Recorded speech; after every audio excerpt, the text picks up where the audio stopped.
आज का हमारा जो टॉपिक है वो है उत्प्रेरण। कैटालाइसिस। उत्प्रेरण क्या है? उत्प्रेरण जब हम किसी रिएक्शन में, एग्जाम्पल लेते हैं KClO3, जब हम इस KClO3 को हीट करते हैं तो बनता है पोटेशियम क्लोराइड और ऑक्सीजन।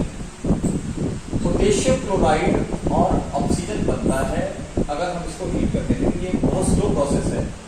अगर इसकी जगह पर हम मैग्नीज डाइऑक्साइड, एक कैटलिस्ट जिसे हम कह रहे हैं, उत्प्रेरक कह रहे हैं, मैग्नीज डाइऑक्साइड एक ऐसा सब्सटेंस है जिसकी उपस्थिति में यह अभिक्रिया तीव्र हो जाती है और साथ ही साथ ये अभिक्रिया में पार्टिसिपेट नहीं करता।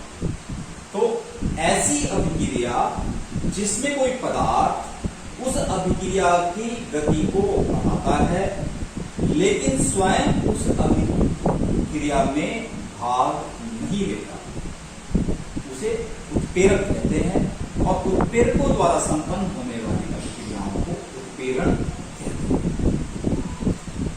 अभी उत्प्रेरक में भी हम अगले टॉपिक पे आते हैं, वर्धक और विषधारक।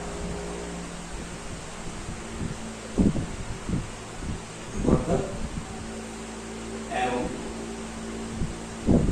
विषधारक। वर्धक क्या है? वर्धक वे पदार्थ हैं जो उत्प्रेरक की एक्टिविटी को, सक्रियता को बढ़ाते हैं, जिसकी वजह से वह अभिक्रिया के वेग को और अधिक प्रभावित करता है।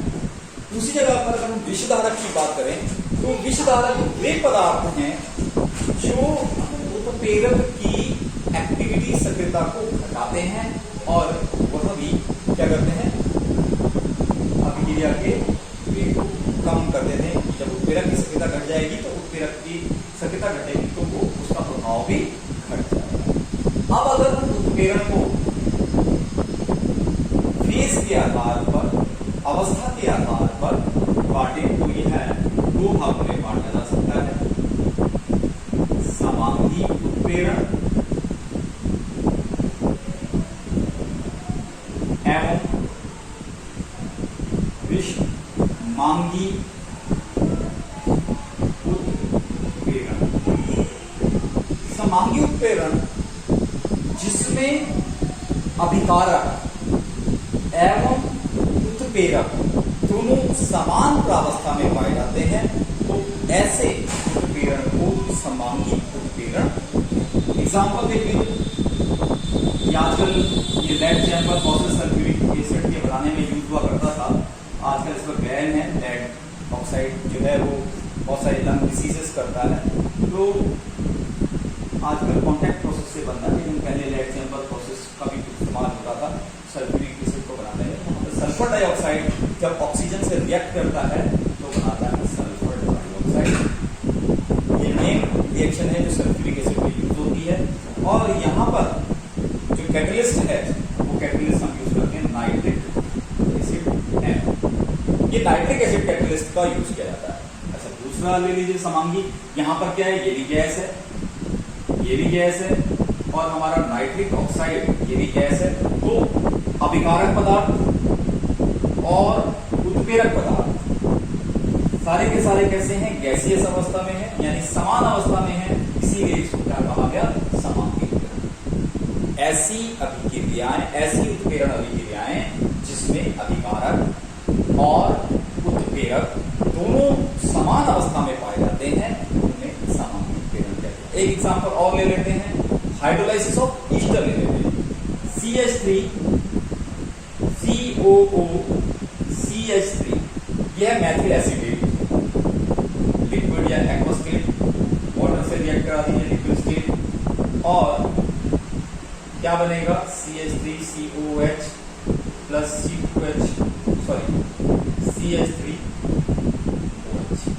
इसमें हाइड्रोक्लोरिक एसिड जो है ये भी लिक्विड, ये भी लिक्विड, ये भी लिक्विड, अर्थात सबके सब एक ही अवस्थाओं में है। एग्जाम्पल और ले लेते हैं, हाइड्रोलाइसिस ऑफ शुगर ले लेते हैं। हाइड्रोलाइसिस ऑफ शुगर ले लीजिए, C12H22O11 प्लस H2 क्या बनेगा, C6H12O6 C6H12O6। यहां पर भी HCl जो है वो एक्वस, यहां पर हमने कैटलिस्ट लिया, ये भी एक्वस, ये भी लिक्विड और ये बनने वाले भी एक्वस हैं। तो क्योंकि उत्प्रेरक और अभिकारक की प्रावस्थाएं समान है तो ये भी कैसा है, समांगी उत्प्रेरण है। अब इसके आगे चलते हैं विषमांगी उत्प्रेरण। तो दूसरा पार्ट था उत्प्रेरण का है विषमांगी उत्प्रेरण। विषमांगी उत्प्रेरण, विषमांगी उत्प्रेरण का सीधा सा है, तो समांगी में फेज समान है तो विषमांगी में क्या होंगे, फेज या अवस्थाएं वो अलग अलग होंगी। यदि अभिकारक पदार्थ की और उत्प्रेरक की प्रावस्थाएं भिन्न भिन्न हैं तो उसी को हम कहते हैं विषमांगी उत्प्रेरण। जैसे मैंने समांगी पहला एग्जांपल लिया था लेड चैम्बर प्रोसेस, यहां पर भी वही SO2 + O2 और बनेगा SO3। यहां पर SO2 गैस है, ऑक्सीजन गैस है और हमको मालूम है सल्फर डाइऑक्साइड भी गैस है। यहां पर जो कैटलिस्ट हमने वहां पर नाइट्रिक ऑक्साइड को गैसियस स्टेट दी थी, यहां पर हम प्लेटिनम ले लेंगे जो कि सॉलिड है। तो यानी कि अभिकारक पदार्थ और उत्प्रेरक दोनों का जो है फेज अलग अलग है, इसीलिए ये क्या कहला रहा है, ये विषमांगी उत्प्रेरण कर रहा है। अगर हैबर प्रोसेस की बात करें, N2 + 3H2 यहां पर बना अमोनिया हैबर प्रोसेस में, अगर आप देखेंगे 2H3, यहां पर हमने आयरन जो कि सॉलिड है, ये भी गैस है, ये भी गैस है, कैसा है, विषमांगी उत्प्रेरण है। अगर हम ओस्टवाल्ट की बात करें, अमोनिया गैस है, ऑक्सीजन ले ली साथ में गैसेस, लेकिन हमने उत्प्रेरण क्या दिया, प्लेटिनम, क्या बना हमारे पास NO + H2। अगर हम तो यहाँ पर 4, यहाँ पर 6, यहाँ पर 4 NO, 4 और 6 10, यहाँ पर इस तरह से प्लेटिनम कैटलिस्ट के थ्रू। ये क्या है, ये भी ओस्टवाल्ट, ये आपका ओस्टवाल्ट प्रोसेस है जिसमें हम नाइट्रिक एसिड बनाते हैं, नाइट्रिक एसिड के लिए यूज होता है ओस्टवाल्ट मेथड। तो ये सारे प्रोसेस कैसे हैं, विषमांगी उत्प्रेरण के प्रोसेस। विषमांगी उत्प्रेरण का अधिशोषण सिद्धांत, हमने इससे पहले समांगी और विषमांगी उत्प्रेरण पढ़ लिया, अब हम पढ़ने जा रहे हैं विषमांगी उत्प्रेरण का अधिशोषण सिद्धांत। तो इस विषमांगी उत्प्रेरण के अधिशोषण सिद्धांत में हमने क्या देखना है, पहले क्या होगा, पहले अभिकारक पदार्थ उत्प्रेरक की सतह पर जाकर विसृत होगा, फिर क्या होगा, फिर वह अभिकारक पदार्थ उस सतह पर जाकर के अधिशोषित होगा, यहां पर अधिशोषण प्रक्रम चलेगा। फिर क्या होगा, अधिशोषण के तहत वहां पर रासायनिक अभिक्रिया संपन्न होगी, रासायनिक अभिक्रिया के फलस्वरूप उत्पाद का निर्माण होगा, फिर उसका विशोषण होगा यानी डिसॉर्प्शन होगा, और उसके बाद वह उत्पाद उस उत्प्रेरक की सतह से विसृत होकर के अलग हो जाएगा। अगर इस प्रक्रम को हमको समझना है तो हमको एक कैटलिस्ट के रूप में लेना चाहिए यू फ्री सरफेस, और ये फ्री सरफेस जहां पर कोई A और B ये आकर के इसके साथ अटैच होंगे, तो जब ये A और B इस सतह पर अटैच होंगे तो यहां पर अभिक्रिया होनी शुरू हो जाएगी। जब ये अभिक्रिया करनी शुरू करेंगे, अगले स्टेप में दिखा देंगे इसको।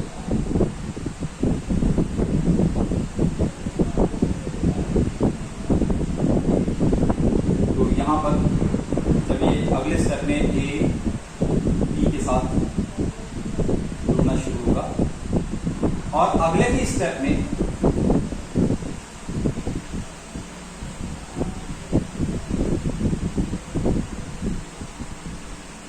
ये विशोषण हो जाएगा, A और B बाद में और बाद में इससे अलग हो जाएगा। तरह से विषमांगी उत्प्रेरण का अभिशोषण सिद्धांत कार्य करता है। क्या होता है, इसमें दो अवस्थाएं अलग अलग हैं।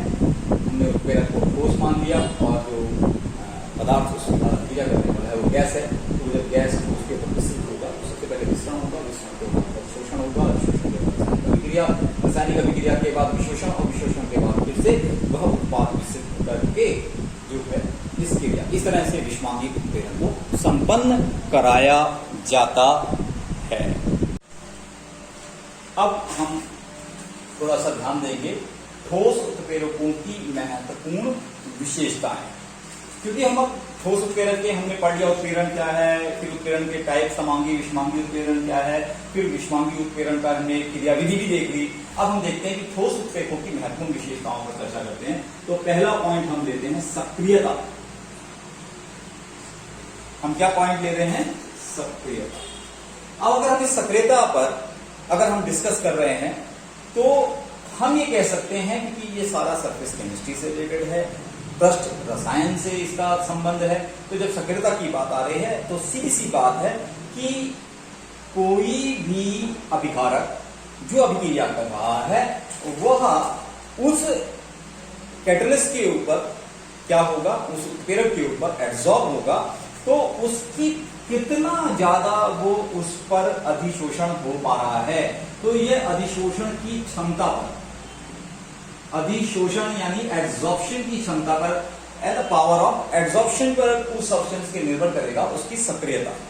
ठीक, जैसे एग्जांपल के तौर पे ज्यादातर जो हाइड्रोजन का हम हाइड्रोजनेशन करते हैं तो वो हाइड्रोजनेशन जो है उसमें उस हाइड्रोजन को कराने में ग्रुप 5 से लेकर के ग्रुप 11 तक के तत्वों का इस्तेमाल होता है और मोस्टली इसमें 7 और 9 वाले ज्यादातर भाग लेते हैं। ग्रुप 5 से लेकर के ग्रुप 11 तक ट्रांजिशन एलिमेंट्स ये पार्टिसिपेट करते हैं जब कभी हाइड्रोजनेशन कराना होता है, और उसमें भी 7 और 9 वाले ज्यादा।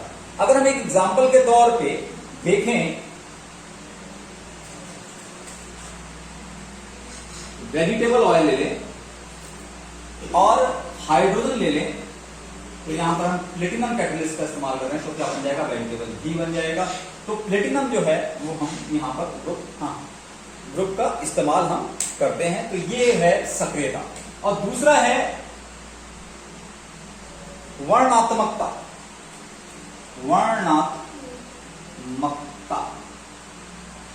वर्णात्मकता या कहें कि चयनात्मकता, यह है सेलेक्टिविटी।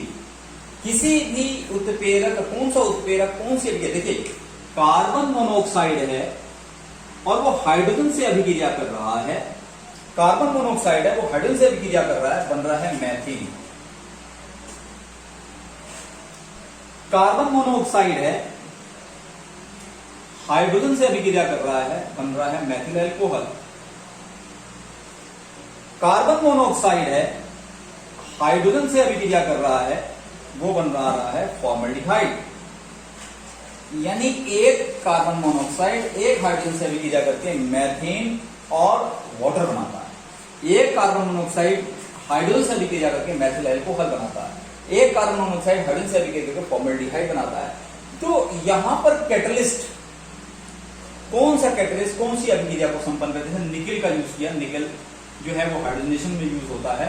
अगर हम देखें तो यहाँ पर हम 3H2 लिखते हैं, तो ये अभिक्रिया बैलेंस भी है, और निकल जो है वो कैटलिस्ट जो है वो क्या करा रहा है, मैथेन बनाने में मदद कर रहा है। इसी जगह पर अगर हम कॉपर और जिंक ऑक्साइड ले लें तो क्या बन जाएगा, मैथिल अल्कोहल बन जाएगा।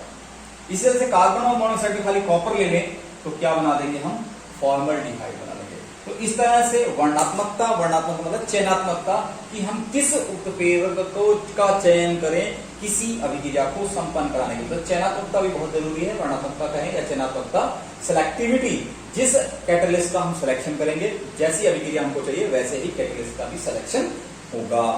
तो यहाँ पर ये चीज भी क्लियर हो गई। अब जब हमारी वर्णात्मकता की बात हो रही है तो उसी वर्णात्मकता को समझते हैं कि जियोलाइट जो है, सोडियम एल्युमिनियम सिलिकेट, विभिन्न प्रकार के जो जियोलाइट्स का हम इस्तेमाल करते हैं, ये आकार वर्णात्मकता यानी कि आकार के आधार पर वर्णात्मकता को प्रदर्शित करते हैं। बहुत सारे हाइड्रोकार्बन, उच्च हाइड्रोकार्बन, जो बड़ी बड़ी लंबी चेन वाले हाइड्रोकार्बन होते हैं, वो एक निश्चित आकार के जियोलाइट में, क्योंकि ये जियोलाइट का जो स्ट्रक्चर है वो ये सोडियम एल्यूमिनियम सिलिकेट की जब हम बात कर रहे हैं तो इनमें एल्यूमिनियम, ऑक्सीजन और सिलिकॉन, इस तरह से ये एक हनी केज लाइक स्ट्रक्चर बनाते हैं। कैसा स्ट्रक्चर बनाते हैं? Honey cage like structure. और इस हनी केज लाइक स्ट्रक्चर में एक निश्चित आकार के हाइड्रोकार्बन वहां जाते हैं और वो एड्सॉर्ब हो जाते हैं, और एड्सॉर्ब होने के बाद क्रैकिंग हो पाती है। तो बड़े बड़े हाइड्रोकार्बन क्रैकिंग होने के बाद छोटे हाइड्रोकार्बन्स में बदल जाते हैं। यानी अब क्योंकि हाइड्रोकार्बन्स की बात कर रहे हैं तो इसका मतलब क्या हुआ, इसका यूज किसमें होता है? पेट्रोलियम इंडस्ट्री में इसका यूज होता है। ZSM5 zeolite, ZSM5 a type of zeolite है। ये किस काम आता है? यह क्रैकिंग के अंदर काम आ रहा है। और क्या कर रहा है? ये आर्टिफिशियली पेट्रोल बनाने में या गैसोलीन बनाने के काम आ रहा है। तो ये एंजाइम ZSM5 गैसोलीन बनाने के काम आता। एंजाइम उत्प्रेरण, एंजाइम क्या है? एंजाइम आर बायोकैटलिस्ट, इन्हें हम जैव उत्प्रेरक कहते हैं, यानी अभिक्रिया के वेग को उसी प्रकार से प्रभावित करते हैं। अगर हम एग्जांपल देखें C12 H22 O11, इसकी अभिक्रिया, ये शुगर मॉलिक्यूल है, इसकी अभिक्रिया वाटर के साथ हम कराते हैं। तो कौन सा एंजाइम यहां पर काम करता है? इन्वर्टेज। क्या कर देता है इन्वर्टेज? C6H12O6 ग्लूकोज और C6H12O6 फ्रक्टोज। अगर हम एग्जांपल लें C6H12O6 ग्लूकोज, एंजाइम लगा दें जाइनेज, हमें कहां से मिलता है? ये ईस्ट में से मिलता है।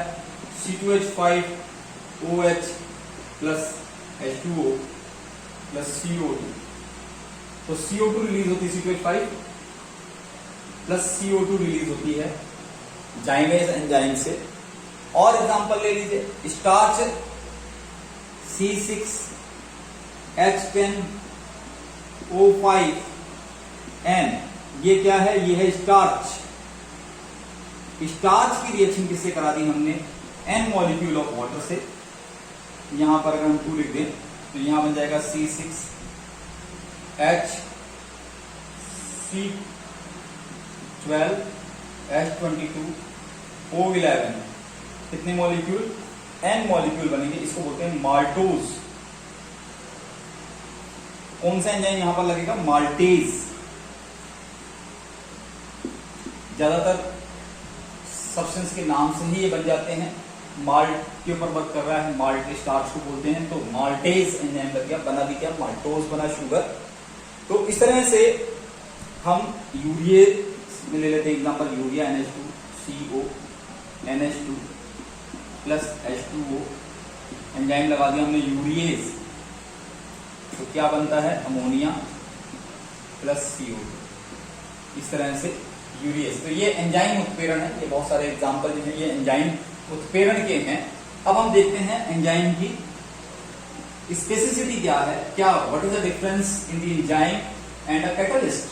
जो हम अभी तक कैटलिस्ट की बात हम कर रहे थे, तो वो कैटलिस्ट में और एंजाइम में क्या डिफरेंस है, इस पर हम चर्चा करेंगे।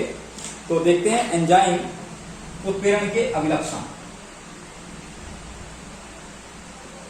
इससे आपको क्लियर हो जाएगा जब हम पढ़ रहे हैं एंजाइम और उत्प्रेरण के अभिलक्षण के बारे में, तो यहां पर आपको क्लियर हो जाएगा। नंबर 1 है सर्वोत्तम क्षमता।